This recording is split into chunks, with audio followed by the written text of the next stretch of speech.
মসজিদের ইমাম নিযুক্ত করা হবে, মসজিদের সভাপতি সাহেব, মসজিদের সেক্রেটারি সাহেব, মসজিদের আরো যারা জেনারেল শিক্ষিত মুসল্লি সবাই মিলে এসে বসে ইমাম সাহেবের ইন্টারভিউ নেবে, ইমাম সাহেবকে যাচাই করবে, ইমাম সাহেবকে বাছাই করবে, ইমাম সাহেবের ইন্টারভিউ নিবে। কারা নিবে?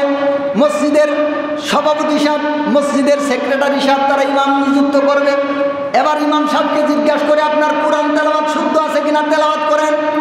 ইমাম সাহেবকে জিজ্ঞাসা করে আপনি মাসালা মাসাইল জানেন কিনা বলেন। নানানভাবে ইমাম সাহেব সম্পর্কে খবর নেয়, নানানভাবে ইমাম সাহেবের সংসারের খবর নেয়, পরিবারের খবর নেয়, এলাকার খবর নেয়, ব্যক্তির খবর নেয়, নানান ধরনের খবর নেয়। সামান্য একটু এদিক সেদিক হইলে ওই ব্যক্তিকে মসজিদের ইমাম নিযুক্ত করে না, ঠিক কিনা?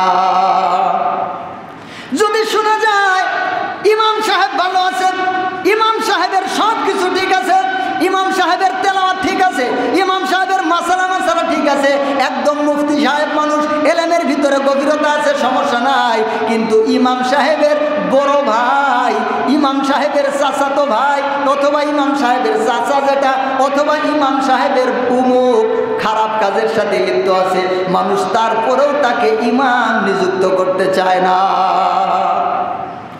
মসজিদের ইমাম নিযুক্ত করা হবে, এই ব্যাপারে এত খোঁজ খবর, কিন্তু ইউনিয়ন পরিষদের ইমাম নিযুক্ত করা হবে সেখানে কোনো খোঁজ খবর নাই। ইউনিয়ন পরিষদের ইমাম, ইউনিয়ন পরিষদের ইমাম মসজিদের ইমাম সাহেবের চাইতে দায়িত্ব কম না বেশি? কথা কয় না কেন? মসজিদের ইমাম সাহেবের চাইতে ইউনিয়ন পরিষদের ইমাম সাহেবের দায়িত্ব কম না বেশি? ইউনিয়ন পরিষদে যে থাকবে লক্ষ লক্ষ টাকার কারবার হবে, গরিবের জন্য ভিজিডি কার্ড আসবে, গরিবের জন্য অমুক আসবে, তমুক আসবে, ন্যায্য মূল্যের আসবে, নানানভাবে গরিব মানুষের জন্য কার্ড আসবে, বিধবা মানুষের জন্য টাকা আসবে, এতিম মিসকিনের জন্য টাকা আসবে। ওই ইমামটা যদি 2 নম্বর হয়, মানুষ তার হক ঠিক মতো পাবে না। দেখা যায় যারা 5,000 টাকা দিতে পারবে তারা কার্ড পায়, যারা টাকা দিতে পারে না ওরা কার্ডও পায় না। যাদের শরীরের মধ্যে রক্ত আছে ওরাই শরীরে রক্ত ভরে, আর যার শরীরের মধ্যে রক্ত নাই ওর কোনো খোঁজ খবর নাই। তো বলতেছিলাম একজন ইউনিয়ন পরিষদের ইমাম, তার দায়িত্বটা অনেক বড়। ইউনিয়ন পরিষদের ইমাম, এই ইউনিয়ন পরিষদের মধ্যে মাদকতা থাকবে কি থাকবে না, জুলুম নির্যাতন থাকবে কি থাকবে না, সঠিক বিচার আচার হবে কি হবে না, এই সব কিছু ডিপেন্ড করে ইমাম সাহেবের উপর। আর এই ইমাম সাহেবটা হচ্ছে ইউনিয়ন পরিষদের ইমাম। তাহলে ইউনিয়ন পরিষদের যে ইমাম নিযুক্ত হবে মসজিদের ইমাম সাহেবের চাইতে বেশি খোঁজ খবর নেওয়ার দরকার আছে না নাই? কথা কয় না কেন? ইউনিয়ন পরিষদে যারা ইমাম নিযুক্ত হবে তারা মসজিদের ইমামের চাইতে আরো বেশি খোঁজ খবর নেওয়া লাগবে, কারণ মসজিদের ইমাম সাহেবের কোনো ঘুষ নেওয়ার চান্স নাই। মসজিদের ইমাম সাহেবের এখানে কি কেউ বিচার আচারের জন্য এসে ঘুষ দেব নাকি?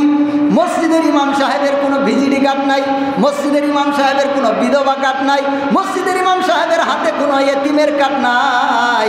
তারপরেও এই ইমামকে এত যাচাই বাছাই করি, কিন্তু ইউনিয়ন পরিষদের ইমাম যার উপর আমাদের এই ইউনিয়ন পরিষদটা ডিপেন্ড করতেছে, যার চরিত্রের উপর আমাদের ইউনিয়নটা ডিপেন্ড করতেছে, তার চরিত্র যদি মন্দ হয় ইউনিয়নটা ধ্বংস হয়ে যাবে, ইউনিয়নের মধ্যে গাঁজা শুরু হয়ে যাবে, ইউনিয়নের মধ্যে মাদকতা শুরু হয়ে যাবে, ইউনিয়নের মধ্যে খারাপতা শুরু হয়ে যাবে, ইউনিয়নের মধ্যে দুশ্চরিত্র শুরু হয়ে যাবে, ইউনিয়নের মধ্যে ধ্বংসাত্মক শুরু হয়ে যাবে, কোনো বিচার আচার থাকবে না, জুলুম নির্যাতন চলবে। তাহলে মসজিদের ইমাম সাহেবের চাইতে ইউনিয়ন পরিষদের ইমামটা আরো বেশি শুদ্ধ হওয়ার দরকার আছে না নাই? কথা কয় না কেন? আমার কথা কি বুঝতেছেন? কিন্তু আমরা মসজিদের ইমামকে নিযুক্ত করার জন্য যেমন যাচাই বাছাই করলাম, ইউনিয়ন পরিষদের ইমামকে নির্বাচন করার জন্য কি এমন যাচাই বাছাই করি নাকি? এই জন্যই আল্লাহ তাআলা বলতেছেন আফাতুমিনুনা বিবাদিল কিতাবি ওয়া তাকফুরুনা বিবাদ, তোমরা কি আমার কিতাবের কিছু মানো আর কিছু মানো না? ও মুসলমান, ভালো করে বুঝেন, ইউনিয়ন পরিষদ এটা হচ্ছে ইসলামের একটা অংশ। যেহেতু মুসলমানের দেশ, এখানে মেম্বারেরাও ইসলামের অংশ, এখানে চেয়ারম্যানেরাও ইসলামের অংশ, এখানে এমপিরাও ইসলামের অংশ, এখানে সংসদও ইসলামের অংশ। হাজার হাজার মুসলমানেরা, লক্ষ লক্ষ মুসলমানেরা ভোট দিয়ে, সাক্ষী দিয়ে, ভোট আসলে হচ্ছে একটা সাক্ষী, এই সাক্ষী দিয়ে একজন মানুষকে আমরা নির্বাচন করে ইউনিয়ন পরিষদে দিলাম।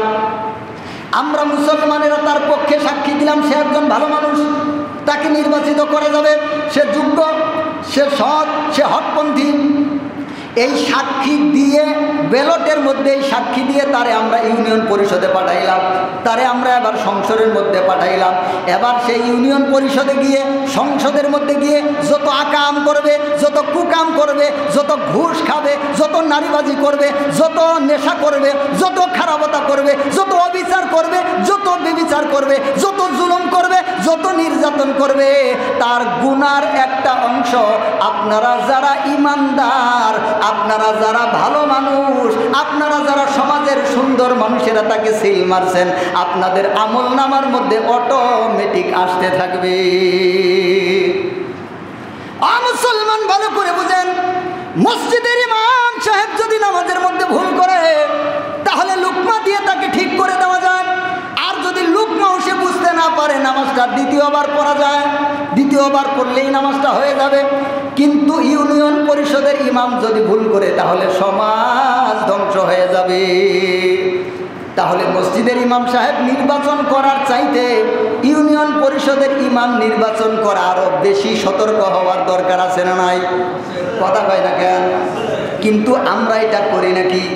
কারো কারো কেউ কেউ ইউনিয়ন পরিষদের ইমাম নির্বাচন করে এক প্যাকেট বিড়ির মাধ্যমে, এক প্যাকেট বিড়ির বিনিময়ে, কেউ কেউ আবার এক কাপ চার বিনিময়ে, কেউ কেউ আবার একটা পানের বিনিময়ে, কেউ কেউ আবার একটু নানান কিছু স্বার্থমার্থ থাকে, আত্মীয়তার টানা আছে। আমার খালাতো ভাইয়ের ছোট বোনের বড় ছেলের শালার সম্বন্ধীর ছোট ভাই, সে যদি চেয়ারম্যান নির্বাচিত হয় তাহলে কিছু সুবিধা পাওয়া যাবে।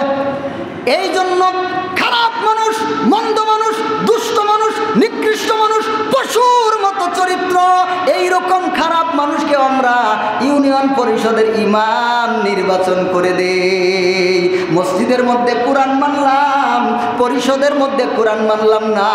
আল্লাহ এই কথাটাই সূরা বাকারা এর 84 নম্বর 85 নম্বর আয়াতের মধ্যে বলতেছেন, আফাতুমিনুনা বিবাদিল কিতাবি ওয়া তাকফুরুনা বিবাদ।